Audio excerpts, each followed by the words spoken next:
The debate generally, Madam, has strayed beyond the scope of the report of the committee. In fact, it has almost been a general resume of the work of this House for the past 12 years of the opportunities we have had or of the opportunities we could have had and that sort of thing.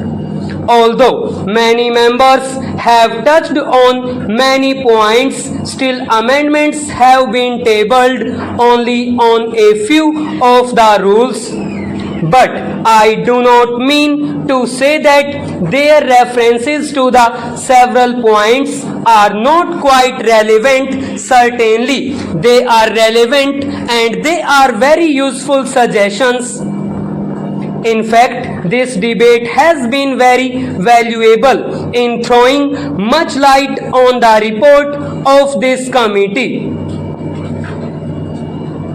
There is no time at my disposal, so I will very briefly cover some of the points which need reply. Of course, many points do need reply, but I will take some points which are very relevant and reply very briefly. Before going to that, I would mention that there was a very factual error committed by one of the honorable members when he said that although we were revising our rules at this late stage, still we had an advantage over the other house which had not yet done this work. It is not correct. The other house had adopted the rules under Article 118 on the 22nd December 1986 and later on also the other house had modified those rules. One or two modifications were adopted next year. So that is not factually correct. Now much of the criticism or suggestion or discussion has centered round the subject of questions. About questions, three parts have been made: admissibility of questions or rejection of questions, answering questions, and then the various clauses that determine the nature of question. These are the three aspects on which several members have made remarks. Now, with regard to admissibility, several members have cast some reflection on the Secretariat. Well, the Secretariat can only go by the rules, by the conditions prescribed here. Unless we say that these conditions or qualifications for a question should not be there, I do not think we can blame the Secretariat. You will remember, Madam Deputy Chairman, that I was one of those who were putting many questions and also had the misfortune to have many of the questions rejected.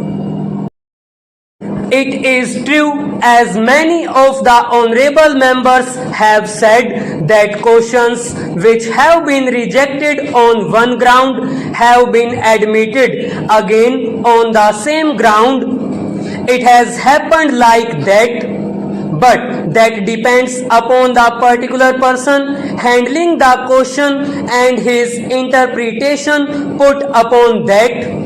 However much we may put down these rules, however much a foolproof framework we can devise for the guidance of those who have got to function and deal with these questions, still there is the subjective element which we cannot avoid, and it is a matter of interpretation.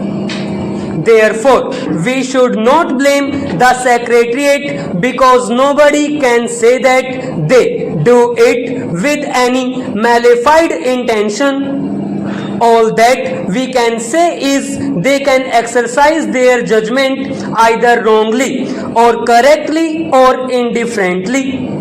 So it is open to every member when he feels that his question ought not to have been rejected to go to the secretariat, sit with the concerned section and then discuss with them.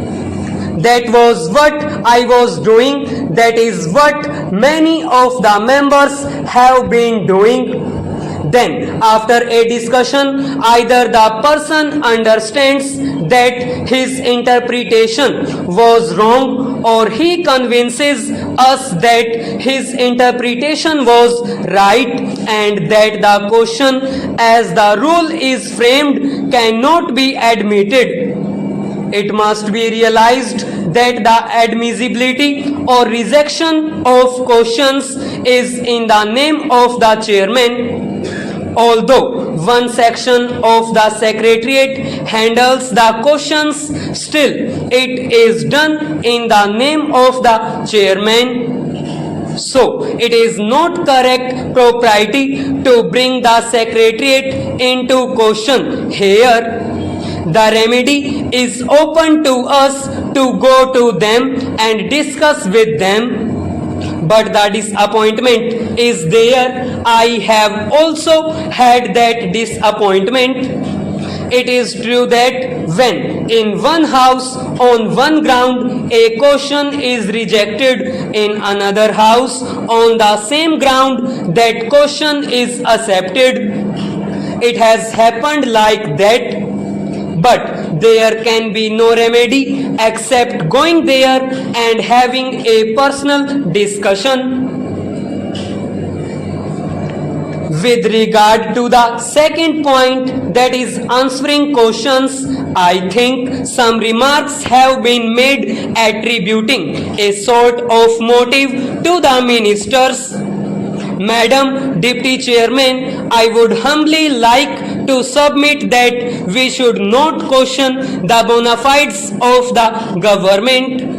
If we begin to question the bona fides of the government, there can be no end to it and we can carry on. A minister may be acting malefied. We must take it that he is acting bona fide. He is not infallible and the secretariat which furnishes him with answers is also not infallible.